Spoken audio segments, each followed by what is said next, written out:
Hello dear students, 11th class का जो chapter है some basic concept in chemistry, उसके अंदर आज मैं जो डिस्कस करने जा रहा हूँ वो आईआईटी जी एडवांस और मेंस दोनों के अंदर नीट, एम्स, केवीपीवाई, एनटीएससी और अदर ओलंपियाड्स के अंदर कैलकुलेशन बेस्ड क्वेश्चंस इसके अंदर से पूछे जाते हैं। बहुत सिंपल तरीके से मैं आपको यहाँ पे एक्सप्लेन करूंगा। एक तो free SO3 in oleum sample, percentage of free SO3 in oleum sample. एक H2O2 के अंदर जो उसका वॉल्यूम स्ट्रेंथ है, जो कंसंट्रेशन की टर्म्स मैंने आपको बता रखी है, उनमें से एक अलग से टर्म यूज करते हैं हम वॉल्यूम स्ट्रेंथ। वो H2O2 के सैंपल में, हाइड्रोजन पेरोक्साइड के सैंपल में वॉल्यूम स्ट्रेंथ से उसकी कंसंट्रेशन को एक्सप्लेन करते हैं हम। इसके अलावा तीसरा जो मैं डिस्कस करूंगा कि हार्ड वाटर के अंदर जो डिग्री ऑफ हार्डनेस है वो कितनी होती है, या डिग्री ऑफ हार्डनेस को हम किस टाइप से रिप्रेजेंट करते हैं। तो सबसे पहले मैं ले रहा हूं percentage of free SO3 in oleum sample. Percentage of free SO3 in oleum sample. Oleum sample के अंदर परसेंटेज फ्री SO3 हम किस टाइप से निकालते हैं, इसका मैं डिस्कस करूंगा। सबसे पहली बात तो ओलियम होता क्या है। ओलियम, जिसका हम दूसरा नाम भी, सेकंड नेम इसको हम बोलते हैं, एक तो ओलियम नाम दे सकते हैं, एक इसका नाम है पायरोसल्फ्यूरिक एसिड। पायरोसल्फ्यूरिक एसिड, एक इसको हम नाम देते हैं fuming sulphuric acid, fuming H2SO4। यानी सल्फ्यूरिक एसिड के अंदर मिक्सिंग होती है सल्फर डाइऑक्साइड की, means it is mixture of SO3 in H2SO4। यानी SO3 का सल्फ्यूरिक एसिड के अंदर मिक्सचर होता है।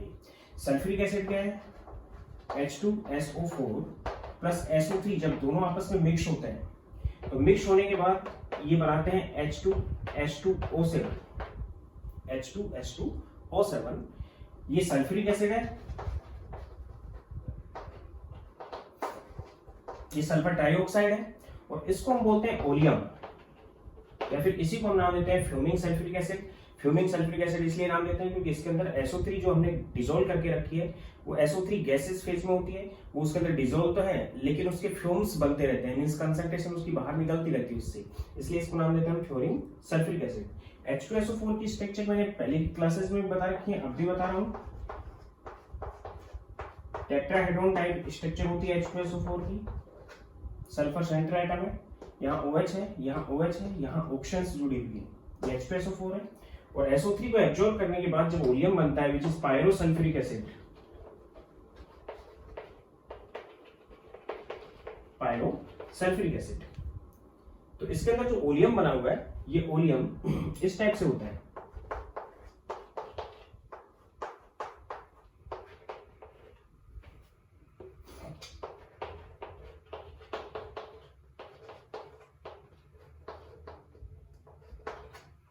H2SO7, इसको हम बोलते हैं ओलियम, यानी सल्फर ट्राइऑक्साइड इसमें डिसॉल्व होने के बाद इसके अंदर ओलियम बन चुका होता है इस टाइप से। अब हम बात कर रहे हैं कि इसके अंदर परसेंटेज हम किस टाइप से कैलकुलेट करते हैं SO3 की। एक्चुअल में होता क्या है कि ओलियम का जो सैंपल होता है वो लेबल्ड होता है। लैब के अंदर या फिर मार्केट के अंदर जो ओलियम सैंपल होता है उस पे लेबलिंग की गई होती है इस टाइप से। जैसे कि मैं बात करूं कि 109% ओलियम सैंपल या ओलियम, या फिर 110% ओलियम, या फिर 113.5% ओलियम। इसका मीनिंग क्या है? इसका मीनिंग है कि 109% ओलियम का मतलब ये है कि H2H2O7 ये ओलियम है। इसका हम अगर 100 ग्राम लेके चलें तो हम इसकी वाटर के साथ जब रिएक्शन करवाएंगे तो वाटर यहाँ पे 9 ग्राम यूज होगा। अगर इसका हम 100 ग्राम लेके चलें तो वाटर यहाँ पे 9 ग्राम यूज होगा, and it convert into completely H2SO4, यानी कि जो SO3 थी वो भी H2SO4 में कन्वर्ट हो गई वाटर के साथ ट्रीट होने के बाद। यानी 100 ग्राम इस सैंपल को जब हम वाटर से ट्रीट करवाते हैं तो water use 9 gram, then total mass of this is 109 gram. इसका मतलब ये यानी कि 109% का मतलब क्या है कि उस सैंपल का 100 ग्राम लेके चले तो 9 ग्राम वाटर के साथ ट्रीट होगा और टोटल सल्फ्यूरिक एसिड जो बनाएगा वो 109 ग्राम बनाएगा। 110% का मतलब क्या है कि 100 ग्राम ओलियम सैंपल लेके चलेंगे तो 10 ग्राम वाटर के साथ ट्रीट होगा और वो 110 ग्राम सल्फ्यूरिक एसिड फॉर्मेट होगा। इसका मतलब क्या है कि 100 ग्राम परसेंटेज में गिवन है, लेबल लगा होता है उसके ऊपर, उस लेवल से हम आइडेंटिफाई कर सकते हैं कि इस ओलियम सैंपल का 100 ग्राम 13.5 ग्राम वाटर के साथ ट्रीट होगा और टोटल जो सल्फ्यूरिक एसिड फॉर्मेट होगा विच इज 113.5 ग्राम। तो मैं दोबारा से रिपीट कर रहा हूं इसको कि ओलियम जो सैंपल था, हम इस सैंपल की बात कर रहे हैं 109% ओलियम। इसका मतलब क्या है कि इसके अंदर H2SO4 भी है और प्लस में SO3 भी है और ये नेट है, ये 100 ग्राम है। नेट कितना है इसका? 100 ग्राम।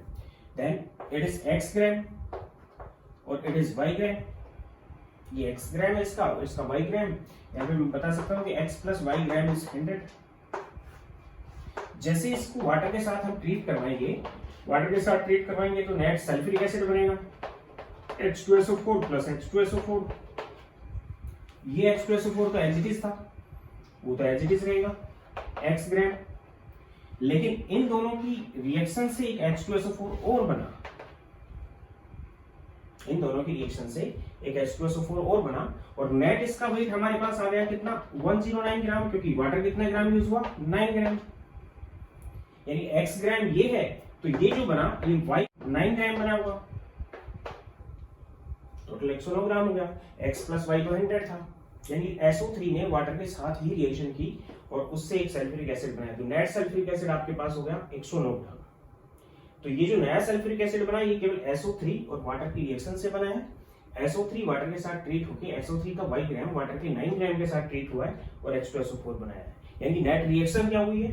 जो X ग्राम था वो एज इट इज है, रिएक्शन इज दिस।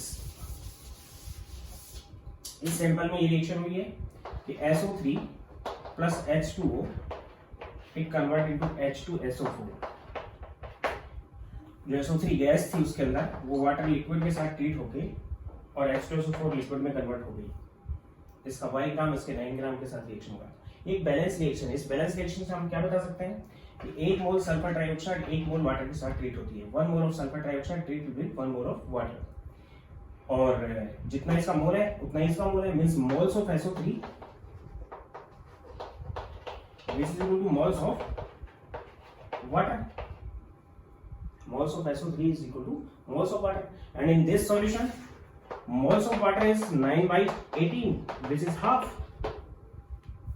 यानी कि वाटर के मोल इस रिएक्शन के अंदर या इस ओलियम सैंपल में हमारे पास केवल 9 ग्राम यूज हुए, जिनका मोल कितना है? हाफ मोल है। इसका मतलब moles of SO3 in sample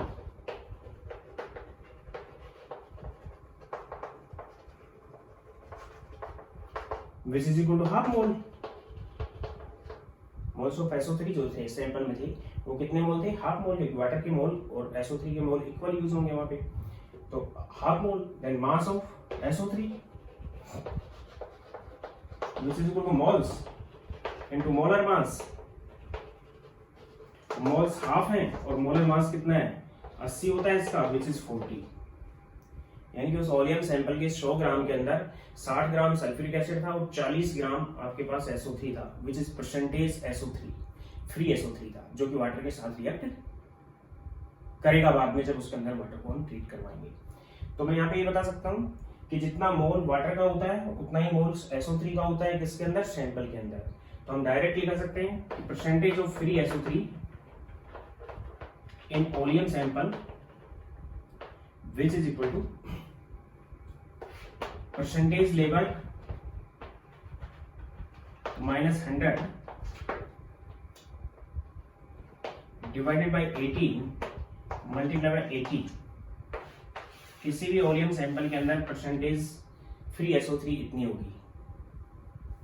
किसी भी ओलियम सैंपल में परसेंटेज फ्री SO3 इतनी होगी। यहां से मैं ये बता सकता हूं कि परसेंटेज लेवल 109 माइनस 100 इज 9।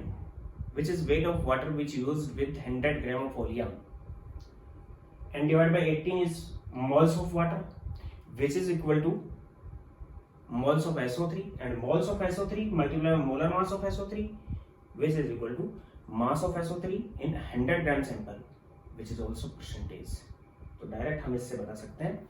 इसमें मैं न्यूमेरिकल की बात कर रहा हूँ. सपोज करो आपको दे दिया गया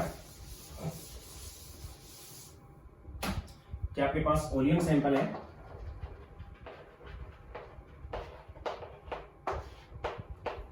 वो 113.5% है. इसका मतलब क्या है कि 100 ग्राम oleum treated with 13.5 gram of water, then moles of water, which is equal to 13.5 divided by 18, which is 3/4, which is also equal to moles of SO3. इतने ही मोल SO3 ने इसके साथ ट्रीट किया हुआ. Then moles of SO3 this, then mass of SO3, which is 3/4 into 80, which is 60. Means it is 60% free SO3. 60% free SO3 present in oleum sample. इससे भी निकाल सकते हैं परसेंटेज ऑफ फ्री SO3, यानी लेबलिंग थी उसकी, डायरेक्ट पुट कर रहा हूं मैं इसमें. Percentage of free SO3 in sample of oleum, which is equal to percentage labelling 113.5 minus 100 divided by 18, which is moles of water is equal to moles of SO3 multiplied by mass of molar mass of SO3, which is equal to, this is 3/4 and multiplied by 60, which is 6 multiplied by 80, which is 60. यहाँ sample के अंदर 60% ये water sorry free SO3 हो. तो यहाँ पे मैं ये बता चुका हूँ कि फ्री SO3 को हम किस टाइप से निकालते हैं. इसी टाइप से P2O5 H3PO4 में डिसॉल्व होता है. P2O5 एक गैसेस कंपोनेंट है, वो H3PO4 जो ऑर्थोफॉस्फोरिक एसिड है उसमें डिसॉल्व होता है. तो उनकी रिएक्शन बैलेंस करके वाटर कितने साथ ट्रीट होता है मोल्स के साथ, उसके अकॉर्डिंग आप निकाल सकते हो परसेंटेज ऑफ फ्री P2O5. तो बिल्कुल सिंपल सा. इसके कुछ क्वेश्चन इसी वीडियो के अंदर आपको मिलेंगे, वो आपको करने हैं. क्वेश्चन सभी करना है, और IIT मेंस एडवांस दोनों के अंदर, नीट एम्स या फिर केवी पवाई के अंदर इस टाइप के क्वेश्चंस पूछे जाते हैं. बिल्कुल सिंपल सा तरीका है. Thank you. सेकेंड नंबर बात कर रहा हूं,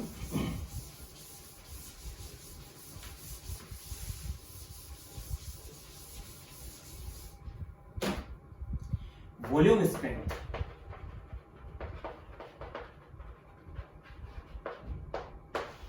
ऑफ H2O2 सैंपल.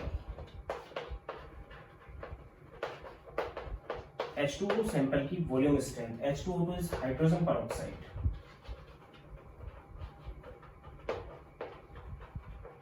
H2O2 है वो हाइड्रोजन परऑक्साइड है. इसकी वॉल्यूम स्ट्रेंथ हम कैसे निकालते हैं वो भी मैं बता रहा हूं. हाइड्रोजन परऑक्साइड एक्चुअल में क्या होता है, जब हाइड्रोजन परऑक्साइड को हम प्रिपेयर करते हैं, बनाते हैं लैब में या फिर कमर्शियल पर्पज से इसको हम जब बनाते हैं, क्योंकि हाइड्रोजन परऑक्साइड एक ब्लीचिंग एजेंट है जिसको हम जनरली यूज करते हैं ब्लीचिंग की फॉर्मेशन में या ब्लीचिंग के अंदर ज़्यादा यूज करते हैं, क्योंकि it is antiseptic also. Antiseptic की फॉर्म में भी H2O2 सैंपल को हम यूज करते हैं. लेकिन H2O2 को जब हम लैब में बनाते हैं तो H2O2 को मैक्सिमम 30% प्योर ही बना पाते हैं. उसके अंदर वाटर कंटेंट होता है, वो 30% की फॉर्मेशन में ही बना पाते हैं, लेकिन उसको हम और टेक्निक से एक्स्ट्रा प्योर बना सकते हैं, लेकिन हम उसको 100% प्योर नहीं बना सकते. यानी H2O2 को हम प्रिपेयर करते हैं तो वाटर के अंदर प्रिपेयर करते हैं, क्योंकि वाटर के अंदर H2O2 इक्विमोलर प्रोपोर्शन में सोल्यूबल है. यानी कि वाटर के अंदर अगर 30% H2O2 है, 70% वाटर है, तो दोनों आपस में होमोजीनियस सॉल्यूशन बनाएंगे. अगर 70% H2O2 है, 30% वाटर है, तो भी आपस में होमोजीनियस सॉल्यूशन बनाएंगे. और जो ये सॉल्यूशन बनेगा उसकी डेंसिटी जो होगी वो डेंसिटी 1 ग्राम पर ml होगी. यानी कि डेंसिटी तो वही है जो कि वाटर की डेंसिटी है, मीन्स 1 ml के अंदर 1 ग्राम वेट होगा. लेकिन फिर भी जिस सैंपल में परसेंटेज H2O2 की ज्यादा होगी उसकी वॉल्यूम स्ट्रेंथ ज्यादा होगी. जिस सैंपल के अंदर परसेंटेज H2O2 की कम होगी उसकी वॉल्यूम स्ट्रेंथ कम होगी. यानी कि एक सैंपल है आपके पास ये H2O2, तो H2O2 सैंपल 100% प्योर नहीं हो सकता. इससे पहले मैंने फ्री SO3 बताया। फ्री SO3 में भी ऐसा नहीं है कि आपके पास 100 ग्राम लेके चले और 100% ही SO3 हो, ऐसा पॉसिबल नहीं है। यानी कि मैक्सिमम परसेंटेज फ्री SO3 118% का बना सकते हैं, उससे ज्यादा का हम नहीं बना सकते, क्योंकि सल्फ्यूरिक एसिड भी उसको डिसोल्व करने के लिए चाहिएगा। उसी टाइप से यहाँ पे बात कर रहा हूँ मैं, H2O2 सैंपल 100% प्योर नहीं होगा, क्योंकि होता क्या है कि H2O2 अगर 100% भी लें, सपोज करो ऐसा होता नहीं है, तो डिकम्पोज हो चुका होता है H2O प्लस हाफ O2 के अंदर और वाटर बना लेता है। इसका मतलब क्या हुआ कि सैंपल के अंदर वाटर कंटेंट होगा ही होगा, क्योंकि कुछ क्वांटिटी में डिकम्पोज हो जाता है। फिर भी इसकी परसेंटेज को ज्यादा रखने के लिए हम एक बोतल यूज करते हैं, ऐसी बोतल जो कि डार्क हो, क्योंकि ये वाली जो रिएक्शन है ये लाइट में होती है। किसकी प्रेजेंस में होगी? लाइट की प्रेजेंस में होगी। यानी लाइट अगर प्रेजेंट है तो H2O2 इस टाइप से टूट जाएगा, या फिर लो प्रेशर पे हो जाती है। लो प्रेशर रखेंगे हम तो भी H2O2 इस टाइप से टूट जाएगा, या फिर हायर टेम्परेचर रखेंगे या टेम्परेचर रखेंगे, हीट देंगे इसको, तो भी इस टाइप से टूट जाएगा। यानी इन तीन चीजों से हमें बचा के रखना है। तो क्या करते हैं हम? H2O2 सैंपल को सील करके रखते हैं, हायर प्रेशर पे सील करके रखते हैं, डार्क बोतल में रखते हैं और फ्रीज करके रखते हैं। फ्रीज करके रखने का मतलब फ्रीज के अंदर या कूल प्लेस के अंदर उसको रखते हैं, तो लाइट उसके पास नहीं जाने देता है डार्क बोतल में, लो प्रेशर पे नहीं जाने देते हैं, हाई प्रेशर पे जिस टाइप से कोल्ड ड्रिंक को सील करते हैं उस टाइप से उसको सील कर देते हैं, और हीट भी नहीं जाने देते हैं। Otherwise H2O2 decomposed in water, और H2O2 की कुछ क्वांटिटी अगर वाटर में डिकम्पोज होगी तो इसमें परसेंटेज प्योरिटी H2O2 की कम हो जाएगी। अब मैंने यहाँ पे बताया कि H2O2 सैंपल है, इसका मतलब गारंटेड इसके पास H2O2 प्लस वाटर है, यानी 100% H2O2 तो होगा ही। अब H2O2 प्लस वाटर है, इसका टोटल हमने 1 ml यूज किया सैंपल का, 1 ml या फिर 1 वॉल्यूम यूज किया, 1 ml यूज किया या फिर 1 वॉल्यूम यूज किया। 1 ml या फिर 1 वॉल्यूम को हमने डिकम्पोज करवाया, तो ये H2O तो एज इट इज रहेगा, और ये H2O2 ये इस टाइप से डिकम्पोज होगा, हाफ ऑफ O2 जो मैंने आपको बता दिया। अगर इस सैंपल के 1 ml में H2O2 की क्वांटिटी ज्यादा होगी तो यहाँ पे ऑक्सीजन की क्वांटिटी ज्यादा बनेगी। अगर H2O2 की क्वांटिटी 1 ml सैंपल में, 1 वॉल्यूम सैंपल में कम होगी तो यहाँ पे O2 की क्वांटिटी कम बनेगी। तो इस O2 की क्वांटिटी जो बनी हुई है उसके वॉल्यूम के अकॉर्डिंग हम इस सैंपल का वॉल्यूम स्ट्रेंथ बताते हैं। तो एक बार फिर रिपीट करता हूं मैं। इसके बाद इट मींस क्या हुआ कि H2O2 एक सैंपल के अंदर प्लस H2O और H2O का एक सैंपल है, उस सैंपल का हमने 1 ml या फिर 1 वॉल्यूम यूज कर लिया, 1 ml यूज कर लिया या फिर 1 वॉल्यूम का मतलब 100 ml 10 ml, उसको हम 1 वॉल्यूम यूज कर लेंगे। तो ये जब डिकम्पोज होगा तो उस टाइम H2O तो एज इट इज ये रहेगा, वो तो डिकम्पोज होगा नहीं।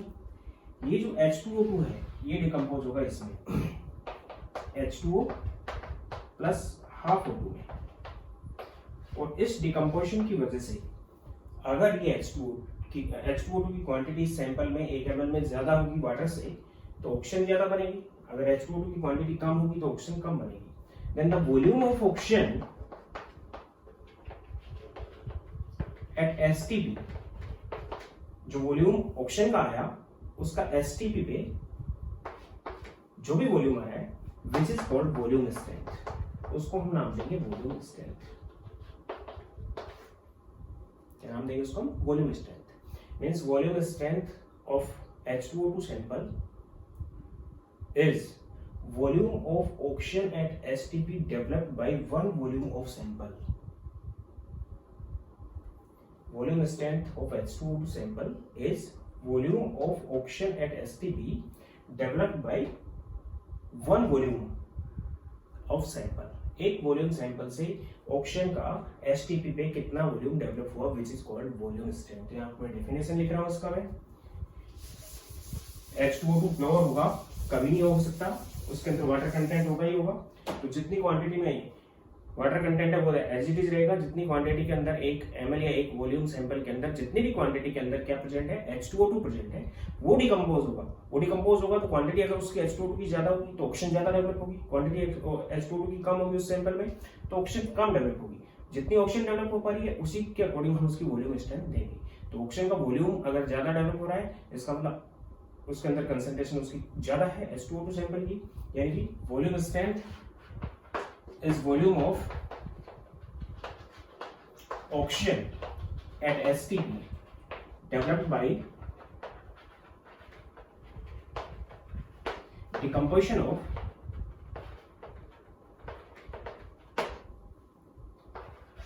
one volume of H2O2 sample.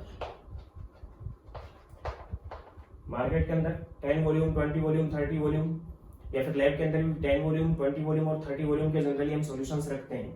10 volume 10 V एक वॉल्यूम स्ट्रेंथ है इसकी H2O2 सैंपल की। इसका मतलब क्या है कि 10 volume of O2 at STP liberate by 1 volume of H2O2 sample. H2 ध्यान दे लेना है, H2O2 सैंपल ये लिक्विड में होगा और ऑक्सीजन यहाँ पे डेवलप हो रही है, वो गैसेस फेज में डेवलप हो रही है। इसका मतलब 10V का मतलब मैं दूसरी तरीके से बता सकता हूँ कि 10 ml of O2 at STP liberates by 1 ml of H2O2 sample, 1 ml of H2O2 sample। या फिर 20 वॉल्यूम का है तो 20 वॉल्यूम का मतलब क्या है 20V। अगर सैंपल की वॉल्यूम स्ट्रेंथ V में रिप्रेजेंट करेंगे हम 20V का मतलब क्या है कि 20 ml या 20 volume of O2 at STP liberate by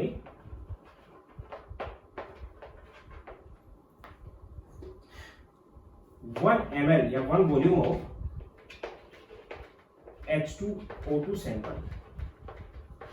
या फिर इसको मैं रिप्रेजेंट कर सकता हूं 20 ml की फॉर्म में, 20 ml of volume of at STP of oxygen liberated by 1 ml of H2O2 sample. इसी टाइप से 30 वॉल्यूम का मतलब आप लिख लोगे इसी टाइप से 30 volume of O2 at STP liberated by 1 volume of H2O2 sample. या फिर 30 ml of oxygen at STP liberated by 1 ml of H2O2 sample. अब इस वॉल्यूम स्ट्रेंथ का डायरेक्ट रिलेशन मैं यहाँ पे बता रहा हूँ, यूनिटरी मेथड से भी निकाल लेंगे उसको हम। क्वेश्चंस को डायरेक्ट सोल्व करने के लिए वॉल्यूम स्ट्रेंथ जो रिलेटेड होती है वो परसेंटेज स्ट्रेंथ से भी रिलेटेड होती है, मोलैरिटी से भी होती है और नॉर्मलिटी से भी होती है। वॉल्यूम स्ट्रेंथ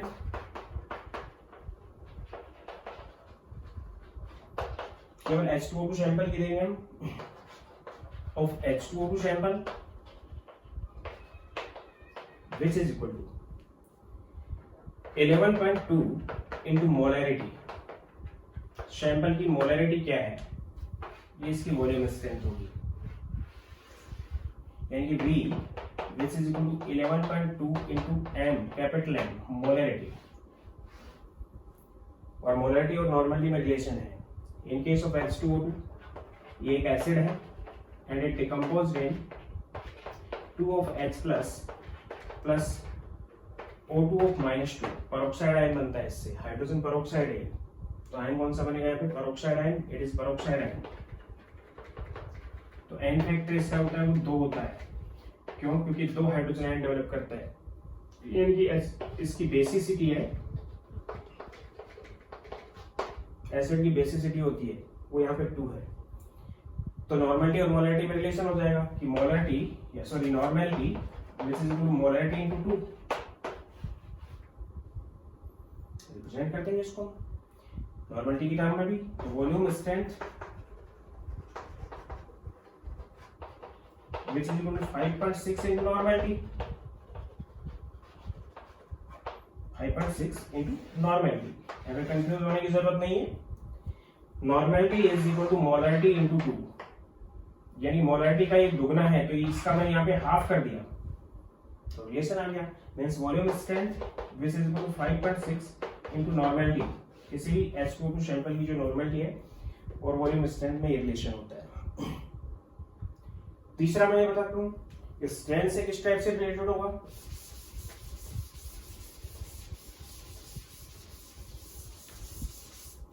स्ट्रेंथ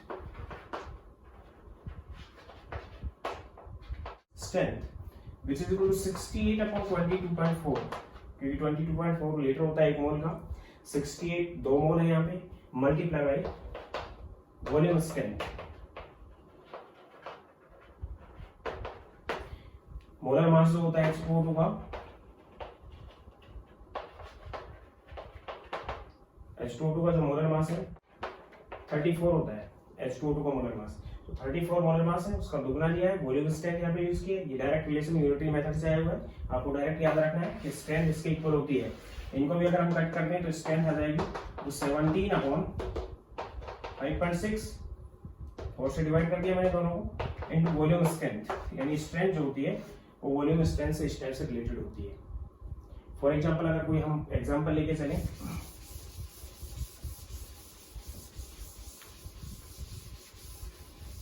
तो आपसे कह दिया गया कि 3.4 gram of H2O2 present in 200 ml of solution with water. Then what is molarity, normality, volume strength and volume strength of solution. तो सबसे पहले तो आप इसकी मोलैरिटी निकालोगे। मोलैरिटी किसके इक्वल होती है आपको बता रखा है, मोल्स ऑफ सॉल्यूट यानी 3.4 divide by 34 given mass upon molar mass divide by volume of solution in litre 200 multiply by 1000। 200 था ml में था, 1000 से इसको मल्टीप्लाई कर दिया। देन ये 5 टाइम कैंसिल हो गया, ये इससे 10 टाइम कैंसिल हो गया, विच इज 1/2। सॉल्यूशन ये कैसा था 1/2m था, यानी 3.4 ग्राम 200 ml में था, 400 ml में ये इसका दुगना हो जाता, और 1000 ml में ये 1000 ml में कितना हो जाता है 17 ग्राम हो जाता है।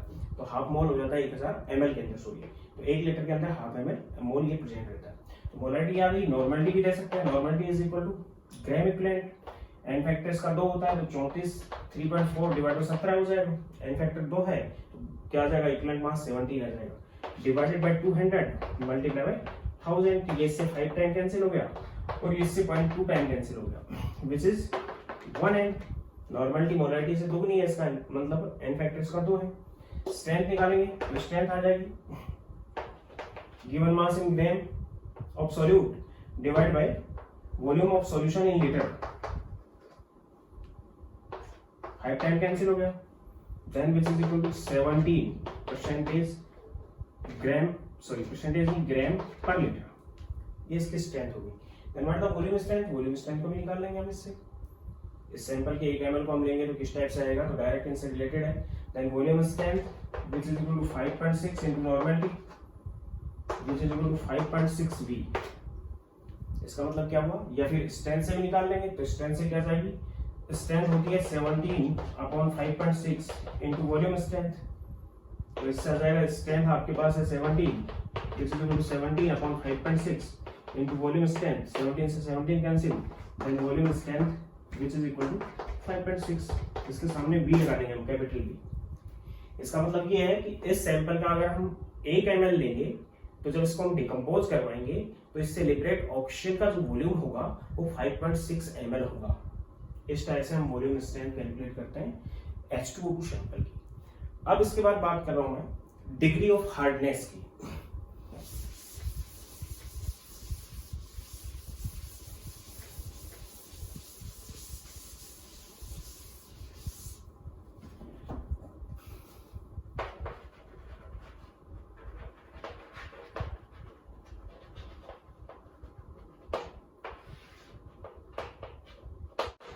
डिग्री ऑफ हार्डनेस वाटर के केस में दी जाती है। वाटर 2 टाइप से हो सकता है, soft water and hard water, on basis of formation of froth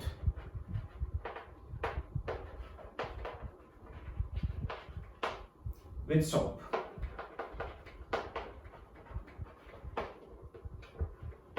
with soap, अगर कोई वाटर सोप के साथ ज्यादा फ्रोथ बना पाता है विच इज सॉफ्ट, उसमें हमें वॉशिंग जो क्लॉथ्स वॉशिंग की जो प्रोसेस है वो जल्दी कर सकते हैं, क्योंकि उसके अंदर क्या बनेगा मिशेल बन चुका होगा और सोप जो उसके अंदर फ्रोथ ज्यादा ले पाएगा या लेदर ज्यादा ले पाएगा।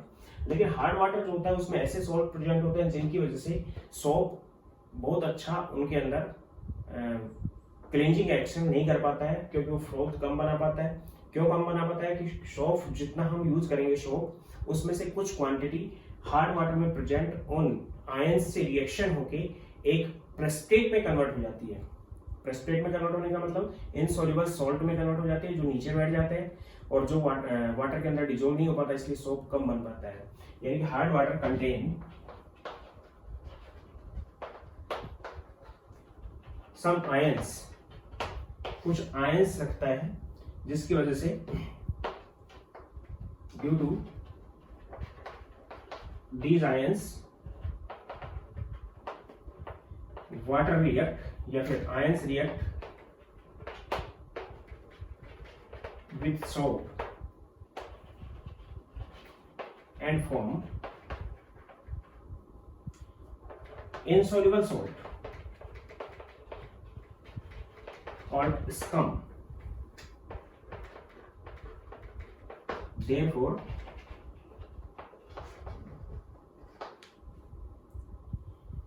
formation of froth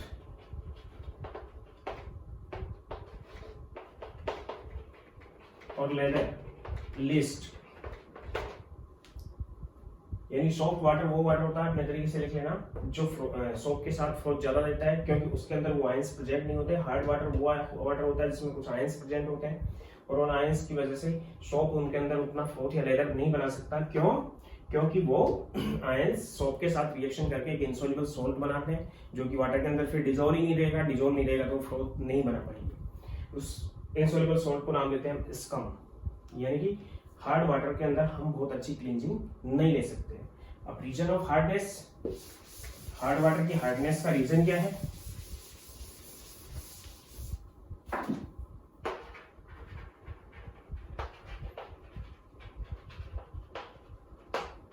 reason of hardness, hardness का रीजन है सॉल्ट्स ऑफ या फिर bicarbonates, sulphates and chlorides only of calcium and magnesium. Calcium और मैग्नीशियम की सॉल्ट्स, कौन से सॉल्ट्स? बाइकार्बोनेट, सल्फेट और क्लोराइड, केवल ये तीन सॉल्ट अगर वाटर के अंदर प्रेजेंट है तो ये तीनों calcium bicarbonate, calcium sulphate, magnesium chloride, ये वाटर में डिसॉल्व रहते हैं, सोल्यूबल होते हैं। तो सोल्यूबल होते हैं तो अपने आयंस में डिसोसिएट रहेंगे। इनके अलावा अगर कैल्शियम और मैग्नीशियम का कोई भी सॉल्ट है वो वाटर सोल्यूबल नहीं है, वाटर सोल्यूबल नहीं है तो वो नीचे बैठ जाएगा, वो सेपरेट हो जाएगा, वाटर में डिजोल्विंग रहेगा, तो उस टाइम वाटर कैसा रहेगा? सॉफ्ट। लेकिन अगर ये प्रेजेंट है तो ये वाटर में सोल्यूबल होते हैं, वाटर में डिजोल्व रहेंगे, डिजोल्व रहेंगे तो ये सोप को ट्रीट करेंगे, जिसकी वजह से वाटर में हार्डनेस आ जाएगी। यानी कि हार्डनेस है बाइकार्बोनेट, सल्फेट, क्लोराइड, कैल्शियम और मैग्नीशियम की। मीन्स क्या क्या फॉर्मूला हुआ? Calcium bicarbonate, magnesium bicarbonate, bicarbonate is HCO3 - 2 ion, sorry HCO3 - 1 ion, magnesium calcium bicarbonate, magnesium sulphate या कैल्शियम सल्फेट, या फिर कैल्शियम का क्लोराइड और मैग्नीशियम का क्लोराइड। ये करते क्या है कि जो सोप, मैं जनरल एग्जांपल ले रहा हूं, C17H35, C17H35 COONA, sodium salt होते हैं, सोडियम स्टीयरेट है, ये सोप है। सोडियम स्टीरेट, सोडियम परमेटेट, सोडियम ओलिएट, ये जनरली सोप यूज किए जाते हैं। जैसे इसको हम हार्ड वाटर में डालेंगे तो हार्ड वाटर में कैल्शियम या फिर मैग्नीशियम का आयन फ्री रहता है, क्योंकि अगर ये बने हुए होंगे तो ये सोल्यूबल रहेंगे, सोल्यूबल होंगे तो आयंस में टूट जाएंगे, इससे आयन बनेगा बाइकार्बोनेट और कैल्शियम का ion, bicarbonate magnesium ion, sulphate calcium ion, sulphate magnesium ion, chloride calcium ion और क्लोराइड मैग्नीशियम आयन, ये आयंस बने हुए होंगे।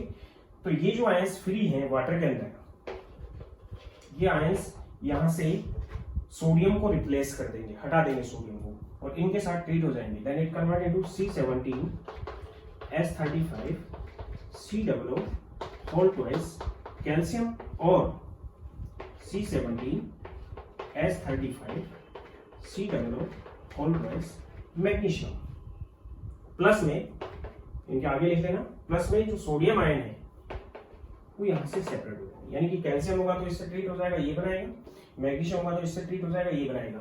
ये जो बने ये इनसोल्युबल होते हैं, इनसोल्युबल है, इनको नाम देना है स्कम, यानी सॉप की कुछ क्वांटिटी इनके साथ रिएक्शन कर चुकी होगी जिसकी वजह से सॉप वाटर के अंदर फ्रोथ कम बना पाएगा।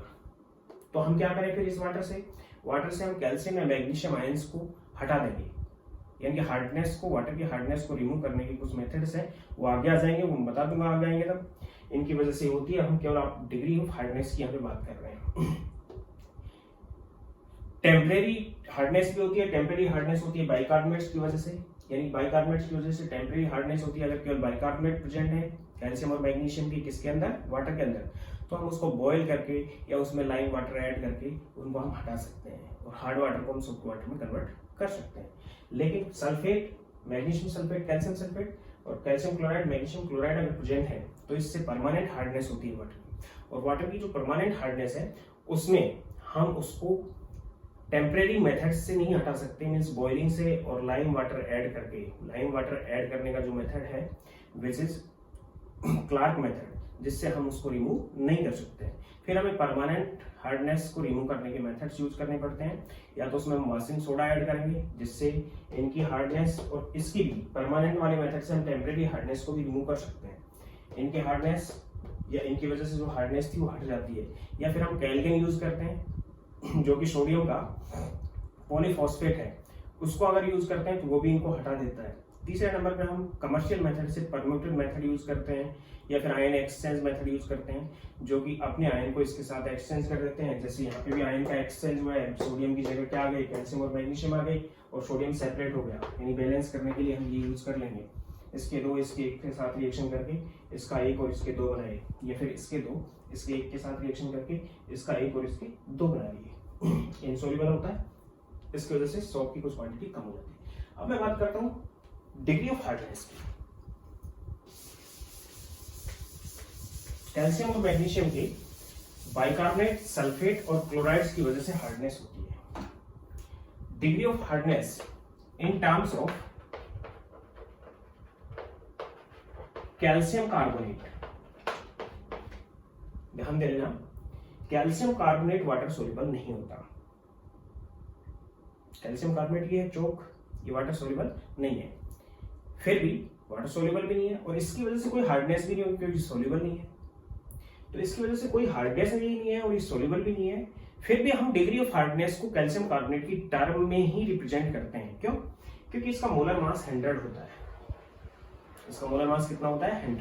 100 होने की वजह से बाकी के जो कंपाउंड्स हैं, calcium bicarbonate, magnesium bicarbonate, calcium sulphate, magnesium sulphate, calcium chloride, magnesium chloride, उनके जो मोलर मास है उनको इसकी रिप्रेजेंटेशन में यूज कर लेते हैं। तो इसकी वजह से कोई हार्डनेस नहीं होती, लेकिन किस टर्म को यूज करते हैं? कैल्शियम कार्बोनेट की टर्म को यूज करते हैं। होती क्या है? It is degree of hardness की बात कर रहा हूं, it is represent in part पर million,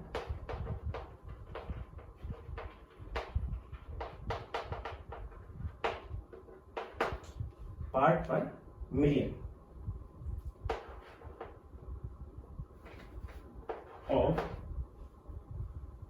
part of mass of calcium carbonate present in 10⁶ part of 10⁶ million होता है, 10⁶ part of water by mass। Water by mass कहने का मतलब यह है कि 10⁶ पार्ट है वाटर के। जैसे 1 ml वाटर का एक पार्ट है, 2 ml बाई मास भी उसका 1 ग्राम होगा, 2 ml वाटर का 2 पार्ट है, तो 10⁶ पार्ट का मतलब 10 लाख मिलीलीटर जो वाटर है उसका इतना पार्ट होगा। उसके अंदर कैल्शियम कार्बोनेट की टर्म में कितना ग्राम प्रेजेंट है, यानी कि 10 लाख ग्राम के अंदर या 10 लाख ml वाटर के अंदर कैल्शियम कार्बोनेट के रेस्पेक्ट में जो हार्डनेस शो कर रहे हैं जो भी कंपाउंड, वो कितने ग्राम प्रेजेंट हैं, ये भी ग्राम में और ये भी ग्राम में, बाई मास है। तो उसको हम एक्सप्रेस करेंगे ppm में और which is called degree of hardness. अब इक्विसेट कैसे करेंगे क्या आपको बता देता हूं मैं। Molar mass of calcium carbonate which is equal to 100, calcium bicarbonate which is 162, calcium chloride which is 111, calcium sulfate which is 136, calcium bicarbonate है, chloride है, sulfate है। उसी टाइप से magnesium chloride which is 95, molar mass निकाल लोगे आप। Chlorine का जो होता है 35.5 है, 2 है तो 75 हो गया, सॉरी 71 हो गया, और 24 इसका होता है 95। इस टाइप से मैंने निकाल के बता रखे हैं। Magnesium sulfate which is 120 and magnesium bicarbonate which is 146, ये इनके मोलर मास है। हमें इक्विसेट करना है कि अगर इसका इतना ग्राम था, इसका मतलब कैल्शियम कार्बोनेट का 100 ग्राम था। इसका इतना ग्राम था मतलब कैल्शियम कार्बोनेट का 100 ग्राम था। इसका इतना ग्राम है मतलब कैल्शियम कार्बोनेट का 100 ग्राम है। इसका इतना ग्राम है मीन्स कैल्शियम कार्बोनेट का 100 ग्राम है। इसका इतना ग्राम है मीन्स कैल्शियम कार्बोनेट का 100 ग्राम है, और इसका 146 ग्राम है। इसका मतलब है कि कैल्शियम कार्बोनेट की हार्डनेस वहां पे 100 ग्राम के अकॉर्डिंग होगी, यानी उसका कितना ग्राम प्रेजेंट होगा 100 ग्राम। तो इक्विसेट करनी है तो मतलब क्या हुआ, हम क्या कर सकते हैं, hardness of, degree of hardness की बात नहीं की मैंने, यहाँ की hardness of 100 gram calcium carbonate which is equal to hardness of 111 gram of calcium chloride which is also equal to hardness of 95 gram magnesium chloride which is equal to hardness of 120 gram magnesium sulfate। Molar mass को इक्विसेट किया मैंने, which is equal to hardness of 162 gram calcium bicarbonate which is equal to hardness of 146 gram magnesium bicarbonate और which is equal to hardness of 136 gram calcium sulfate। यानी कि इनकी इतने ग्राम की जो हार्डनेस होगी उसको हम 100 ग्राम कैल्शियम कार्बोनेट के हार्डनेस के इक्वल रखेंगे। यानी इसकी 1 ग्राम हार्डनेस का मतलब है इसकी कितनी, 100 ग्राम के साथ 111 ग्राम है, तो 1 ग्राम के साथ कितना होगा 111 डिवाइड बाय 100। 100 ग्राम के साथ 95 ग्राम है इक्वल, इसका मतलब 1 ग्राम के साथ कितना होगा 95 डिवाइड बाय 100। 100 ग्राम के साथ 120 है, इसका मतलब कितना हुआ, 1 ग्राम के साथ कितना हुआ 120 डिवाइड बाय 100। इस टाइप से यूनिटरी मेथड से इसको कैलकुलेट करेंगे। फॉर एग्जांपल, अगर आपको एक एग्जांपल देना, नोट कर लेना सब चीजें।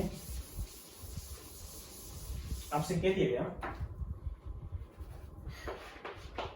एक सैंपल है, हार्डनेस की जरूरत क्यों पड़ेगी, कौन वाटर ज्यादा हार्ड है कौन वाटर कम।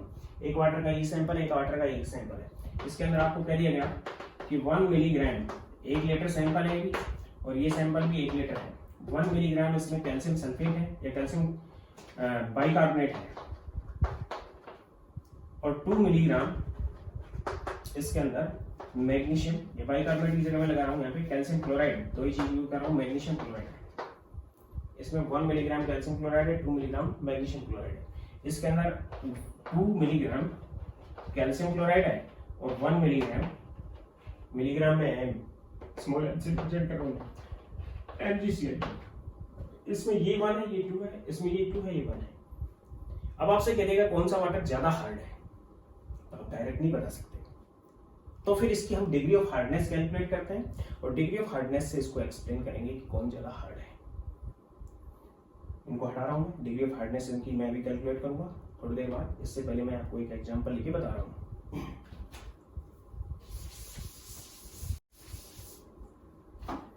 पहले मैं इसकी बात कर रहा हूँ। सपोज करो कि आपके पास एक सैंपल है जिसमें 1 लीटर का सैंपल है। 1 लीटर के सैंपल में आपके पास 1 मिलीग्राम कैल्शियम क्लोराइड है।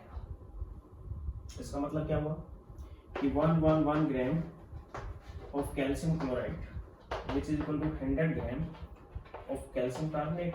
ये मैं आपको बता रहा हूँ, कैल्शियम कार्बोनेट की टर्म में देंगे इसको। इसका मतलब 1 gram of calcium chloride which is equal to 100 divide by 111 multiply 1 of calcium carbonate, ये ग्राम में, क्योंकि ये ग्राम में लिया, अगर 1 मिलीग्राम में लिया तो आ जाएगा 100 divide by 111 into 1 of milligram of calcium carbonate. इस टाइप से रिप्रेजेंट करेंगे हम इसके हार्डनेस को। डिग्री ऑफ हार्डनेस को बाद में बात करूंगा, पहले मैं हार्डनेस की बात कर रहा हूँ। अगर सपोज करो कि इसके अंदर दो चीजें हैं, एक तो है 1 मिलीग्राम कैल्शियम क्लोराइड, एक है 1 मिलीग्राम मैग्नीशियम क्लोराइड NaCl। तो इसके लिए तो कितना आ गया 1 मिलीग्राम के लिए 100 डिवाइड बाई 111, इसके लिए कितना जाएगा 100 डिवाइड बाई 95, यानी in terms of hardness, in terms of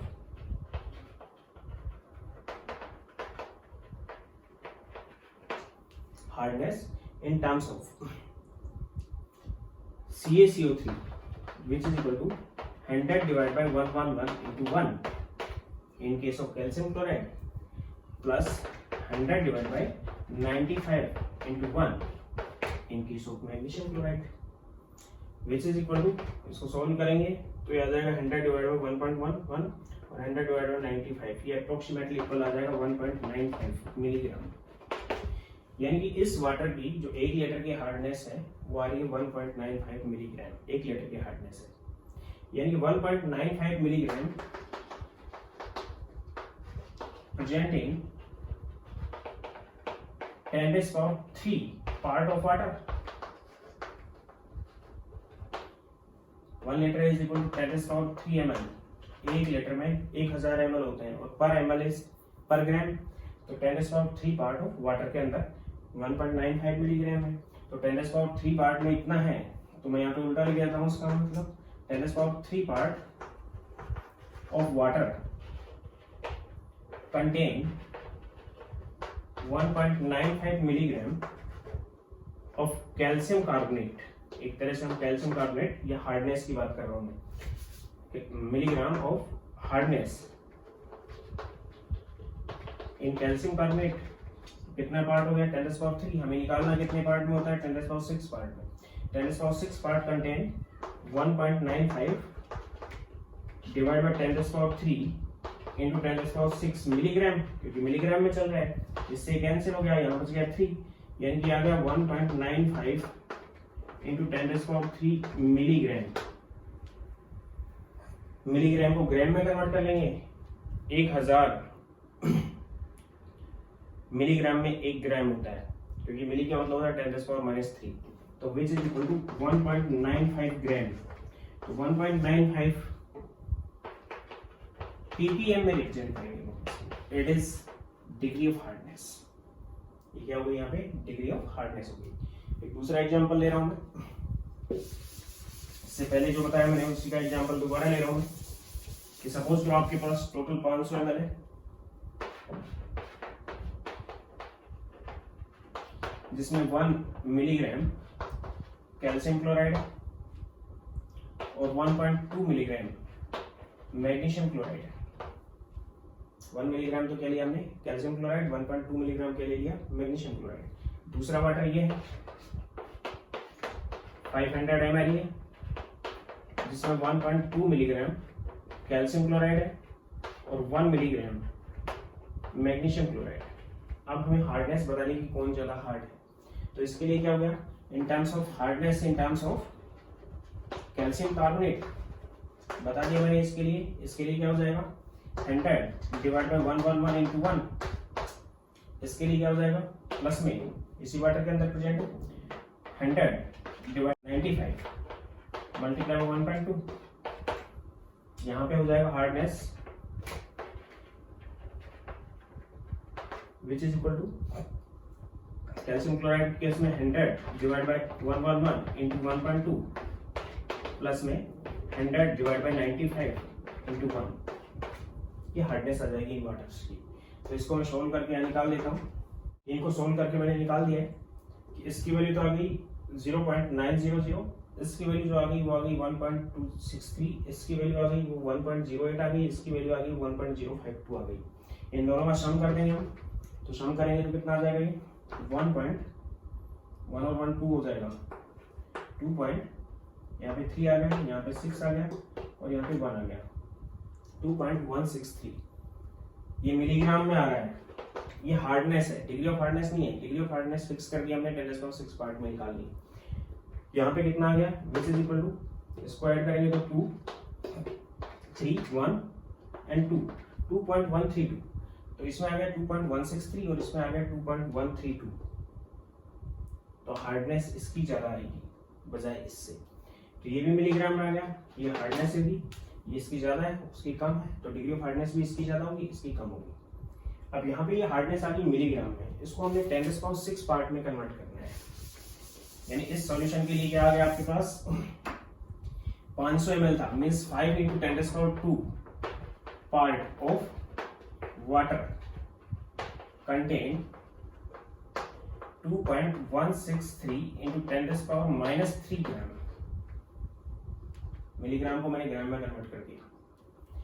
तो 10⁻6 पार्ट कितने में होगा, या 10⁻6 में कितना होगा, 163 × 10⁻³ राइट, 5 × 10⁻2 मल्टीप्लाई बाय 10⁻6, ये 5 हो गया, ये से कैंसिल हो गया, 10 आ गया, then this is 21.63 divided by 5 which is equal to 4.32 and 6 ppm, 4.326 ppm। पहले वाले वाटर की हार्डनेस आ गई। हमें निकालना कितने में होता है ये समझ गए, 500 ml में दिया तो हार्डनेस है उसकी।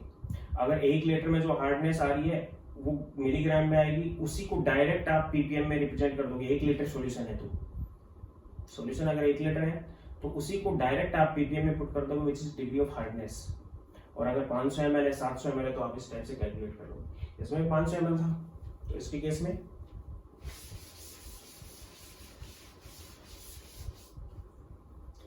5 × 10⁻2 part of water contain 2.132 milligram into 10⁻³ gram of hardness in terms of calcium carbonate. Then 10⁻6 part contain 2.132 into 10⁻³ divided by 5 into 10⁻2 multiplied by 10⁻6, ये कैंसिल हो गया, या 10 बच गया, which is equal to 21.32 divided by 5, 4.2, यहाँ 1 बचेगा, 13 हो गया 2 एंड 3 बच गया 32 हो गया, 8 एंड 4 ppm, 4.284 और ये 4.326। यानी कि कौन सा वाटर हार्ड था, पहले वाला वाटर दूसरे वाले वाटर से ज्यादा हार्ड था। ये जो मैंने आज टॉपिक बताए आपको, ये topic AIIMS, NEET, IIT, mains advance दोनों और केवीपीवाई के अंदर भी पूछे जाते हैं। बहुत सिंपल टॉपिक है, इनके न्यूमेरिकल्स आप करोगे इसी वीडियो में आपको इनके न्यूमेरिकल्स मिल जाएंगे। और जो मेरे वीडियोस हैं इनको शेयर और सब्सक्राइब जरूर कर लें, ताकि रेगुलर मैं इस टाइप से आपको अपडेट देता रहूं, अपलोड लेते रहें और इनको पढ़ने के बाद इनके क्वेश्चन सोल्व करें। बिल्कुल सिंपल है केमिस्ट्री में कोई हार्ड नहीं है, कोई भी चीज हार्ड नहीं है अगर आप उसको तरीके से देखो तो। और कंप्लीट मेरे वीडियो के साथ चलते रहोगे, वीडियोस के साथ चलते रहोगे तो एक भी क्वेश्चन ऐसा नहीं है, मैं गारंटी देता हूं, जो आप नहीं कर सकोगे। इसके बाद मैं एक चीज और बता देता हूं, यहाँ पे सैपोनिफिकेशन वैल्यू और पूछी जाती है, उसकी डेफिनेशन है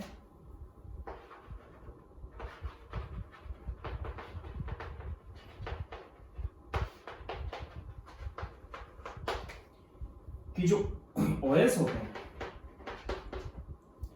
उनकी हम रिएक्शन करवाते हैं हाइड्रोलिसिस, वाटर के साथ ट्रीट करवाते हैं। ऑयल्स जो होते हैं एस्टर होते हैं, ये आपको याद रखना है। ट्रीट कराते तो हमको इनसे कार्बोक्सिलिक एसिड बनते हैं प्लस एल्कोहल बनता है। कार्बोक्सिलिक एसिड को हम नाम देते हैं फैटी एसिड्स, कार्बोक्सिलिक एसिड का नाम दूसरा क्या देते हैं, फैटी एसिड्स। और इस फैटी एसिड मींस ऑयल से हम डायरेक्ट सोप नहीं बना पाते हैं, सोप बनाने के लिए हम क्या करते हैं, ऑयल्स जो एस्टर होते हैं उनको हाइड्रोलाइज करवाते हैं, कार्बोक्सिलिक एसिड में कन्वर्ट होते हैं फैटी एसिड्स में। और इन फैटी एसिड्स की हम पोटेशियम हाइड्रोक्साइड या फिर सोडियम हाइड्रोक्साइड के साथ रिएक्शन करवा के हम इसको सोप में कन्वर्ट करते हैं। हम इसको किस में कन्वर्ट करते हैं, सोप में। तो सैपोनिफिकेशन वैल्यू पोटेशियम हाइड्रोक्साइड के केस में दी जाती है। The quantity in milligram of KOH which required to neutralize a fatty acid which formed by 1 gram of oil. Oil का हम 1 ग्राम इसको हाइड्रोलाइज करवाएंगे, जो कार्बोक्सिलिक एसिड आएगा उसको KOH के साथ ट्रीट करवाएंगे। KOH की क्वांटिटी किसमें होनी चाहिए? मिलीग्राम में। उस मिलीग्राम की क्वांटिटी को हम नाम देते हैं सैपोनिफिकेशन वैल्यू। ये सैपोनिफिकेशन वैल्यू उसको नाम देते हैं। यानी डेफिनेशन क्या आ गई? Amount of KOH in milligram which required to neutralize fatty acids है, वो एसिड है, और KOH है वो बेस है। बेस एसिड को न्यूट्रलाइज करेगा। Neutralize a fatty acids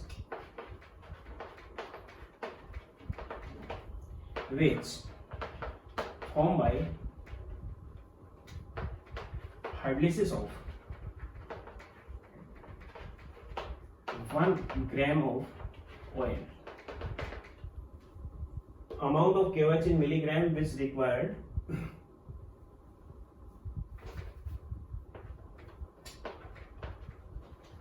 amount of KOH in milligram which required to neutralize a fatty acid which formed by hydrolysis of 1 gram of oil. 1 gram oil से जितना fatty acid बना उसको completely neutralise करने के लिए हमें KOH के कितने मिलीग्राम चाहिए, which is saponification value.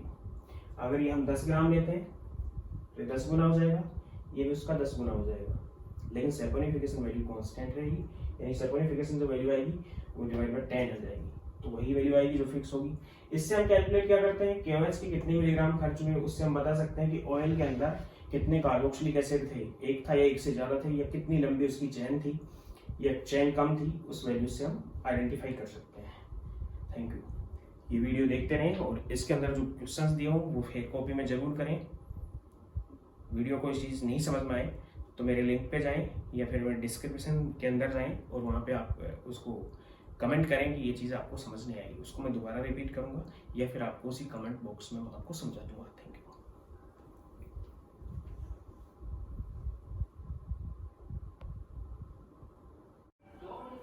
You. ये सभी क्वेश्चंस भी आपको करने हैं, अपनी फेयर कॉपी में कर लें। ये इसी टॉपिक से रिलेटेड क्वेश्चंस हैं।